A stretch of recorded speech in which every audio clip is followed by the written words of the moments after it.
I'm looking for Vinnie Iyer. It's Mike Richards calling from rawmikeRichards.com.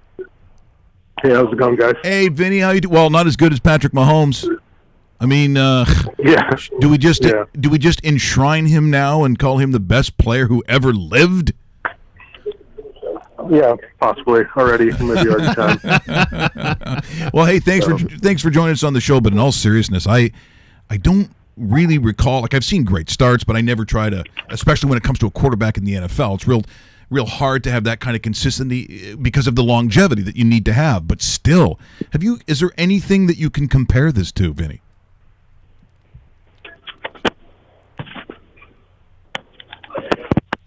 Hey, guys. Yeah, sorry. I'll repeat it again. Can you really compare what we've seen so far with Patrick Mahomes with anybody else that has even played in the NFL? I've never seen anything quite like it. No, not especially in first start of a season. I mean, just in terms of for anybody, not even just like a young quarterback who's basically making his first starts. I know he started the game last year in Denver to kind of get his feet wet there, meaning there, obviously, with the big plays. I think his first pass was a 54-yarder that he threw downfield. So this is all the hints were there. I think, in a way, that Alex Smith was the soft launch of this offense. That it was like, okay, let's see how it can work with Alex Smith. And then, okay, we feel good about where our young quarterback's developed. Let's unleash him and take it to another level with these weapons. Get one more weapon there, and Sammy Watkins, and see what we can do. And that's what we've seen the Chiefs do. And now, as a bonus, their defense is feeding off that energy, which we hadn't seen early in the season. So that's a great sign going forward that this is more of a complete team that is going to play more complementary football, knowing that every team's under pressure to throw a lot and catch up with Patrick Mahomes, and they're going to wilt more than not. And a team like the Bengals, prime time in their history, you knew that was going to happen. Yeah, especially Marvin Lewis on the road, 1-17 straight up in primetime road games. Vinny, if we're spitballing something here, and you know this is very, very early because we're talking to you here in mid-October, late October. Rams versus Chiefs in a neutral site game. What's the more exciting team to watch right now? I think they're both equally exciting, but the only concern I have is Cooper Kupp. How long is that knee injury going to limit him? Because they still have a lot of firepower. Obviously, they can run Todd Gurley, they have Robert Woods and Brand Cooks, but Kupp takes it to another level where it's another guy you can't cover in the middle of the field, another matchup nightmare. So hopefully he's healthy for that game. But really, when you look at it, and this is going to be a factor in that particular matchup where it could be a Super Bowl preview, we'll see, a long way to go, but we could set an over-under record for sure, maybe pushing 70 points in that game. But overall, looking at it, it's going to be about the endurance, because these are two teams that like to go up and down. Offense, you're going to be playing at a high altitude there in Mexico City, so that's what we're going to see the cusp of there. I mean, I look at Tyreek Hill, and he's running like 4-2 at the end of the game. So, I mean, it's going to be this guy is in a lot of the games. Not only this year, I think it will be the game of the year, but one of the best games we've probably seen in the last decade, just in terms of excitement and offense that is unprecedented, that we have never seen before. And I don't think we'll get much defense in that one at all. We're in conversation with Vinnie Iyer from the Sporting News, NFL writer, and of course, one of the topics, as always, you're always going to, because of either you love the Patriots or you are waiting desperately for them to not have any kind of dominance. But I got to tell you, they, play a Chicago Bear team. A lot of people thought, maybe this was a, turning point for them as a franchise, and still, Tom Terrific comes in with a great show. They win by a touchdown, and you got to think, just looking at it, a guy in his 40s, I see nothing about him that says to me that it's over or that he's got to hang it up or he doesn't have it anymore. I see none of that. Yeah, I mean, I think that's out the window. Like, two things are out the window. Two things, like, he's just a freshman, or he's just a second-year quarterback, or he's just a rookie. And the other thing that's out the window is, he's 40. Because we've seen that with Drew Brees. We've seen that with Tom Brady.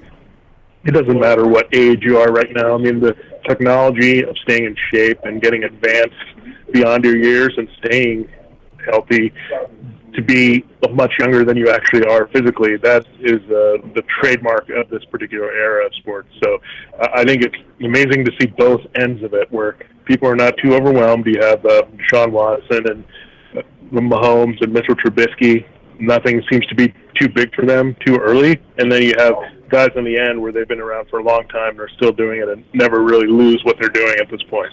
We're in conversation with Vinnie Iyer. He's an NFL writer for the Sporting News, also host of Locked On Network for fantasy football. Vinnie, Jacksonville Jaguars right now, is that a top 3 disappointment so far this season for you? Yeah, it's good you brought that up because I just wrote about that on Sporting News. You can check it out on why they're disappointing, and people are looking at Blake Bortles, and yeah, he hasn't been good, but it's because they're putting too much on him. This was not meant to be this way of a team. If their defense is not stopping anyone and they can't run the ball, they're done because Blake Bortles is not meant to be the hero on this team. He's meant to be a complementary piece.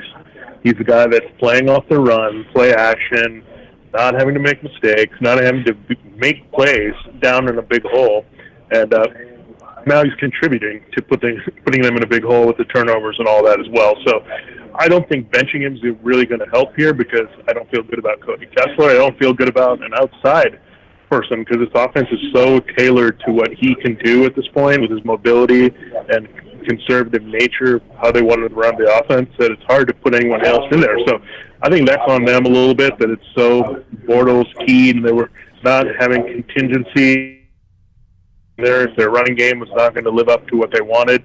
And if guys like Jalen Ramsey and some of the guys in the secondary were struggling to cover as much. So it's all kind of like a vicious cycle that's hit the Jaguars at the same time. And I don't know how they're going to get out of it because the only thing I see there that's favorable is their schedule. That's about it. I don't see them stacking up with the big boys again, the Patriots. I know they beat them early. It's a different team now. Patriots, Chiefs, Chargers, Steelers, Ravens, any of those teams, I don't see them hanging around when it's important there in the playoffs. Well, in the NFC, I mean, look, I get there was some injury issues at the very beginning of the year for the Philadelphia Eagles. Is it conceivable that they don't make the playoffs? Definitely. It's definitely conceivable. In the NFC, I think what you have to look at here in this conference, as I expected, I thought it would be 3 teams pulling away from everyone else, and the Eagles would be that 4th team. But I thought the Rams were going to be really hard to top. The Saints as well. I thought they were going to pull away, be in good position to battle for the number 1 seed. By the way, those 2 teams play each other here coming soon as well. I thought the Vikings would also establish themselves here and pull away. So I think that's happening here as we're seeing as those 3 teams have figured it out. But the Eagles, I thought, there's a bit of a drop-off between those 3 and the Eagles, and that's what you're seeing. I thought they would get in there, win the week NFC East, and I still see that being as possible, but it's hard not to regress when so many things went right for the Eagles last year. Everything was almost perfect for them, even through injuries. And you figured there was going to be some regression to the mean in a lot of these close games that there last year. That's not the case this year.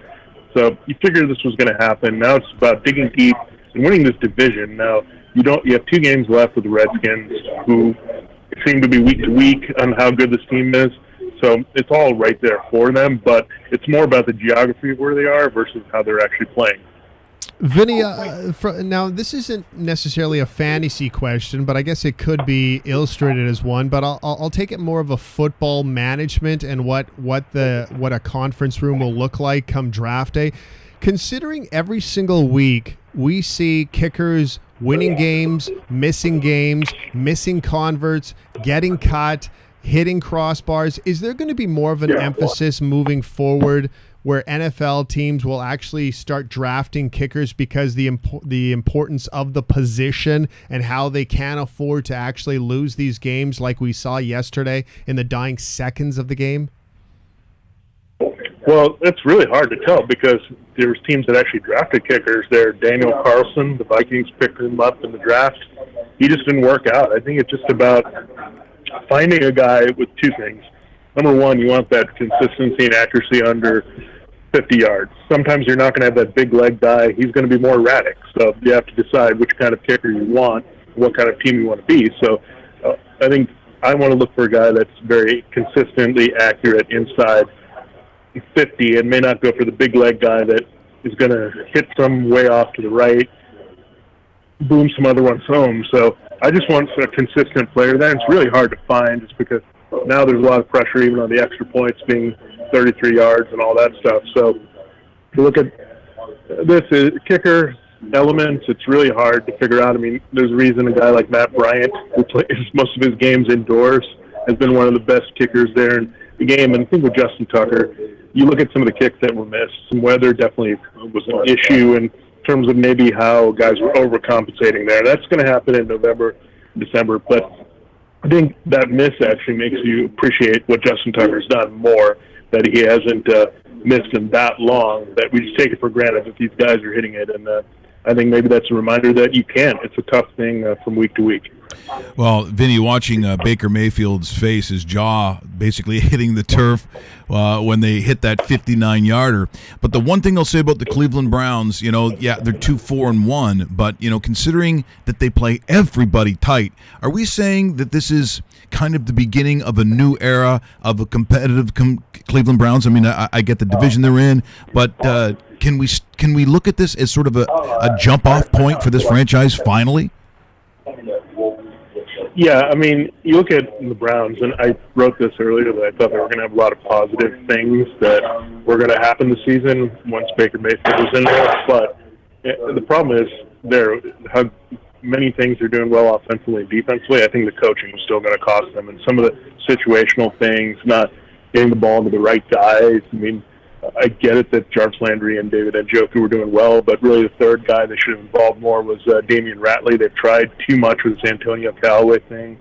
You've tried Josh Gordon, and now they look really bad for dealing him at this point. Like, he looks fine with the Patriots. He looks like he's going to make impact play after impact play for them. So that's really what this team is missing. If they didn't tinker and they left him in there and they trusted, believed in Gordon, they would be completely different here for Mayfield, because he's the number one threat. Now they're just forcing it to guys. They made a decision there to move on from Carlos Hyde, which is probably long overdue. They probably shouldn't have even signed him in the first place if they thought they were going to get Chubb in the draft. So at least they're making some strides that way. But I always thought that they were going to leave some wins on the table in relation to their talent because of what Hugh Jackson was calling here game to game. And he's just not a very good situational or offensive coach when they really need it the most. Hey, Vinnie, thanks so much for joining us here this morning. Always appreciate the time. You take care, and we'll talk to you again real soon. All right, thanks a lot, guys. Have a good one. That is Vinnie Iyer from the Sporting News joining us here on rawmikerichards.com.